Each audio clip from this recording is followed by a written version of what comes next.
용산이 많습니다. 오래간만에 인사를 드리게 되네요. 여러분들 다들 잘 계시죠?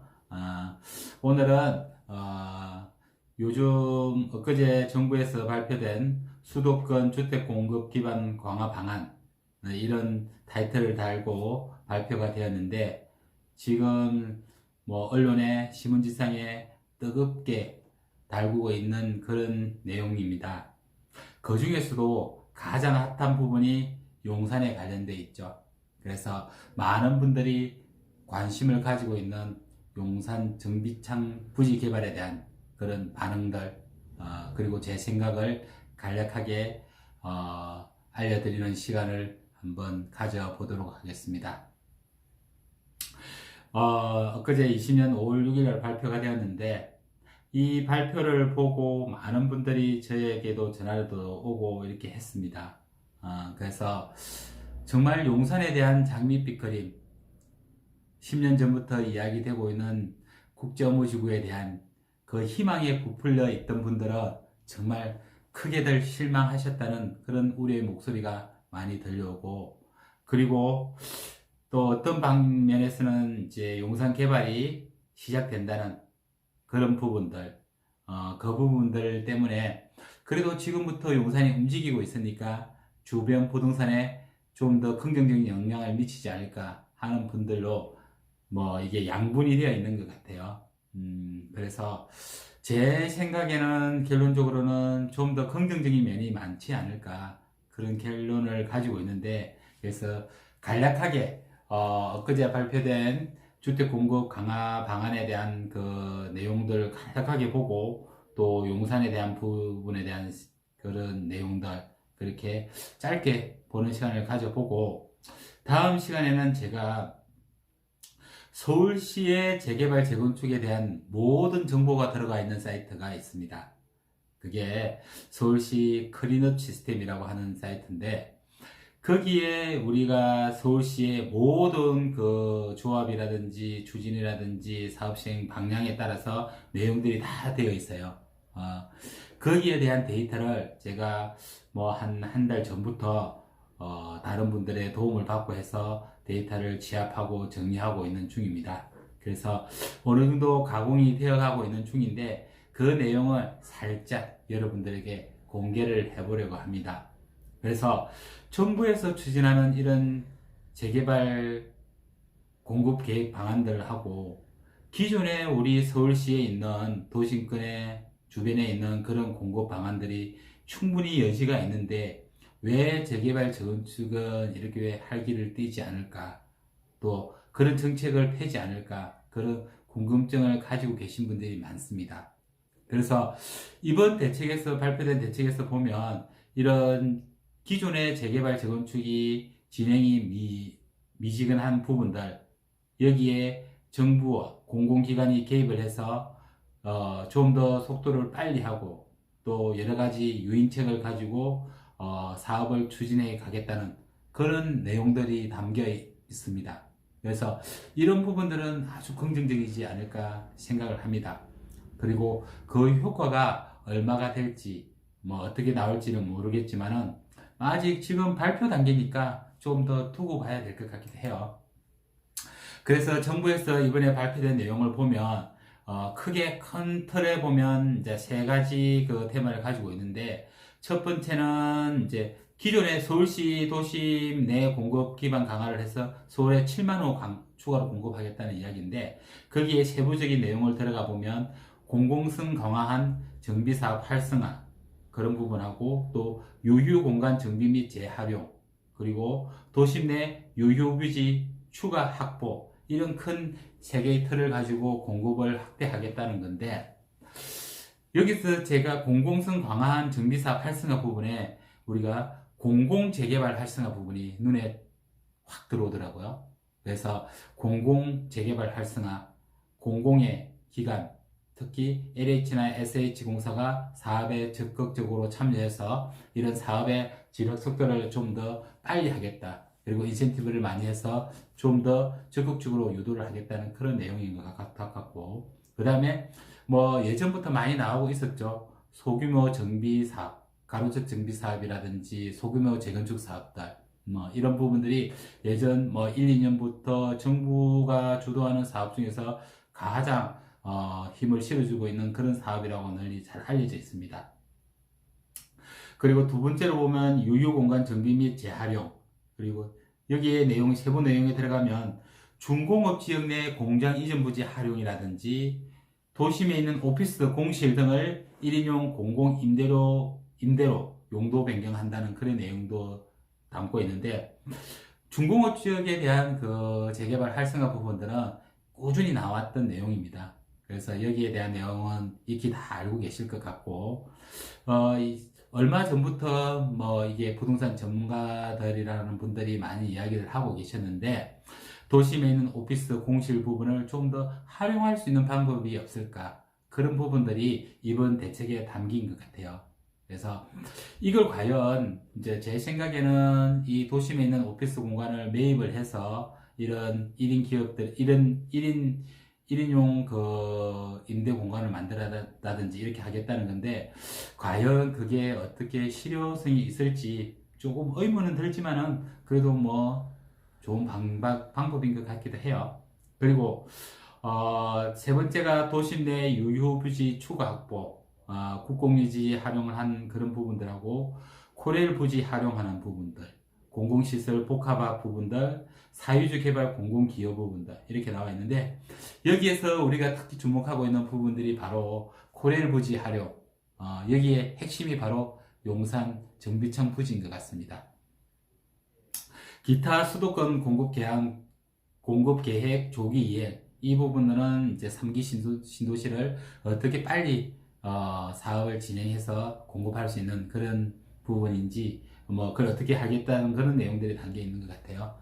그래서 뭐 여기서 뭐 제가 이제 언급할 건 아닐 것 같고, 첫 번째 나와 있는 공공성 강화 정비사업 활성화 부분, 정말 제가 여기서 이 데이터를 보면서 서울 내에서 향후 3년간 총 4만 호 공급하겠다는 이런 내용인데, 여기서 공공 재개발 부분, 또 소규모 정비 사업 부분, 또 역세권 민간 개발 부분, 뭐 이런 부분은 다 합쳐서 한 4만 호를 이게 공급을 하겠다는 그런 내용인 것 같아요. 그래서 어떻게 제가 이제 지금 나중에 이제 짧게 보고 다음 또 시간에 또 뭐 이게 영상으로 알려드리겠지만은, 서울시내 정말 재개발 재건축이 진행되는 지역이 굉장히 많이 있어요. 그래서 정말 이런 부분들이 좀 더 적극적으로 관대하게 해주면 뭐 이렇게 어렵게 안 해도 공급을 확대할 수 있는 정책들이 충분히 나올 수 있는 것 같은데, 그 약간 아쉽기도 한데, 그래서 일단 뭐 이런 부분도 하고 또 재개발 지역도 활성화하고 하다 보면 충분히 뭐 서울 시내 공급 부족은 충분히 해결이 되지 않을까, 그런 생각을 해보게 되었습니다.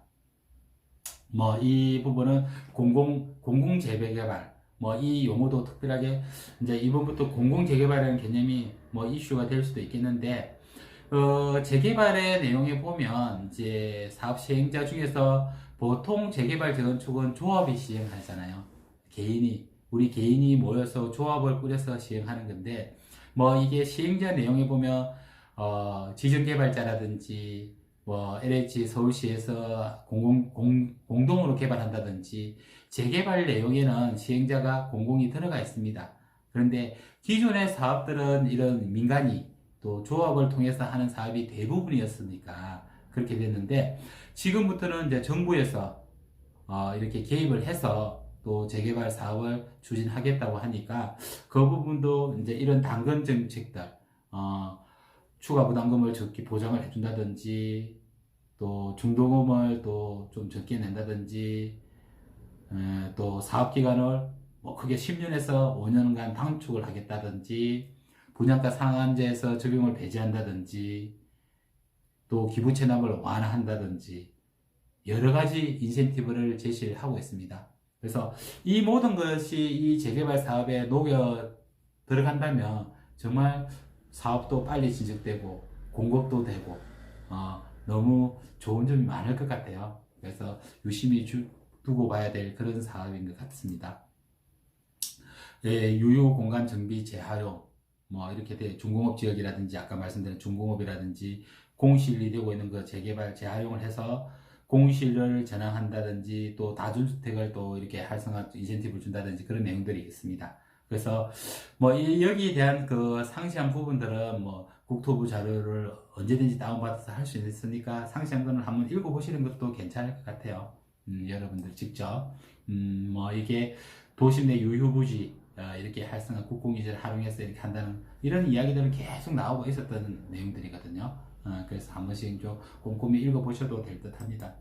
그리고 여기 코레일 부지 활용, 특히나 용산의 정비청 부지 8,000호 공급하겠다는, 미니 신도시를 건설하겠다는 거거든요. 한남 뉴타운이라든지 헬리오시티라든지 이게 만 세대 이상 되는 그런 부지 버금가는 그런 신도시를 만들겠다는 그런 내용입니다.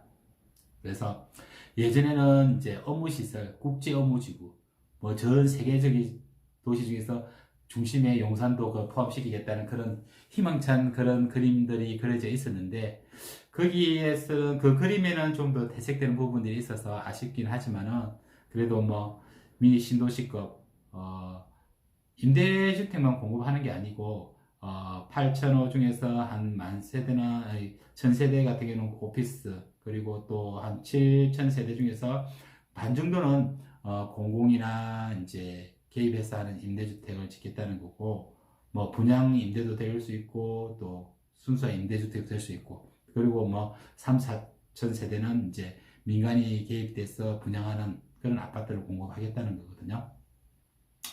그래서 과연 그 민간에 공급되는 아파트가 이 노른자의 부지에 얼마만큼의 분양가가 책정이 돼서 분양이 될지, 불과 한 2, 3년밖에 안 남았거든요. 분양되기에는. 정부에서 이렇게 이야기하는 것 봤을 때는. 근데 과연 얼마의 분양을 할 수 있을지, 지금부터 뭐 이 용산에 분양을 받겠다고 기다리고 하실 분도 생길 것 같아요. 이 땅에 청약이 가능할 점수가 된다면 기다려보는 것도 괜찮을 것 같기도 한데요. 저 멀리 3기 신도시에 멀리 나가는 것보다는 이 도심에, 이 제일 노른자 땅에, 그리고 서울의 중심에 한강이라든지 공원이라든지 교통이라든지 모든 인프라가 갖춰지는 이 용산의 청약 대기자들이 줄을 설 것 같은데요. 기대가 됩니다. 뭐 이거는 크게 도심을 나누고 있는 거고, 뭐 아까 말씀드린 정비청 부지예요. 거래일 국공유지에 8,000호 공급하겠다는 거. 이게요. 그래서 제가 뭐 이렇게 정부에서 추진하는 계획들을 간략하게 봤고, 오늘 동영상 길이도 제법 긴데, 제가 다음 시간에 알려드리고 싶은 것은 재개발 재건축 클린업 시스템, 서울시 재개발 재건축 정보의 모든 정보를 담고 있는 것이 클린업 시스템입니다. 여기에 5월 1일, 4월 말에서 4월 달부터 제가 자료를 준비를 했고, 또 5월 1일, 지금도 뭐 완전히 다 세팅이 된 건 아니지만 그래도 거의 완전히 어느 정도 되어 가고 있거든요. 그래서 제가 여기에 우리가 재개발 재건축은 기본 단계가 기본 계획이 나오고, 또 재건축 같은 경우는 안전진단을 거치고, 또 구역 지정이 되고, 그리고 추진위가 설립되고 조합이 설립되고 사업시행 인가를 받고 관리처분 인가를 받고, 그 다음에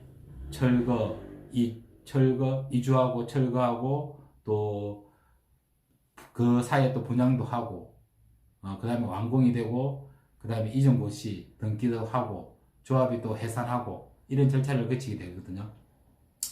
그래서 이 클린업 시스템에 들어가면 이 절차별로 어떤 해당 사업지가 어떤 절차에 있고, 또 어느 단계에 있으며 조합원이 어떻게 되고, 또 토지 등 소유자가 어떻게 되고, 예상 분양 세대수가 어떻게 되는지, 이런 내용들이 상세하게 들어가 있습니다. 그래서 이 많은 지역들을 한눈에 볼 수 있게끔 제가 데이터를 준비했습니다. 그러니까 뭐 이런 데이터는 정말 어떤 누구도 가져 있지 않은 데이터일 것 같아요. 그래서 제가 한 달여 시간을 두고 이게 이제 지인분의 도움을 받고 해서 지금 가공을 하고 있으니까, 그래서 이 모든 9개, 10개 이상 되는 단계별로 다 디테일하게 보기는 어렵고, 제가 3단계, 4단계로 나눴어요. 크게. 제가 1단계는 기본 계획에서부터 안전진단, 정비구역 지정, 그 다음에 추진위 설립까지 거기를 1단계로 받고, 또 2단계는 조합 설립 단계, 그리고 사업 시행인가 단계까지, 조합 설립에서 사업 시행인가 단계까지 2단계를 받고, 또 3단계는 중요한 관리 처분 인가 단계, 그 다음에 철거, 착공, 분양 승인까지 받고, 그 다음 4단계는 준공인가 이전 고시 조합 청산 해상까지, 그렇게 4단계로 나누어서 봤는데, 4단계 부분은 우리가 크게 투자에 있어서 관심 끝난 거니까, 재개발이 돼서 완공이 됐던 거니까,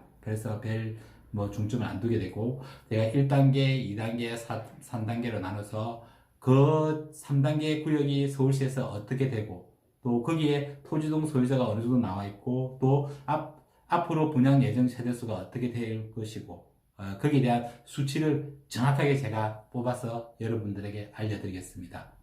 그러면 서울시의 앞으로 1단계 같은 경우는 기본적으로 예상은 한 10년 전으로 봐야 될 것 같고, 2단계부터는 또 한 5, 6년, 7년 정도 봐야 되겠죠. 또 3단계가 정답되면 한 3년, 4년 안에는 새로운 아파트가 공급된다고 봐야 되거든요.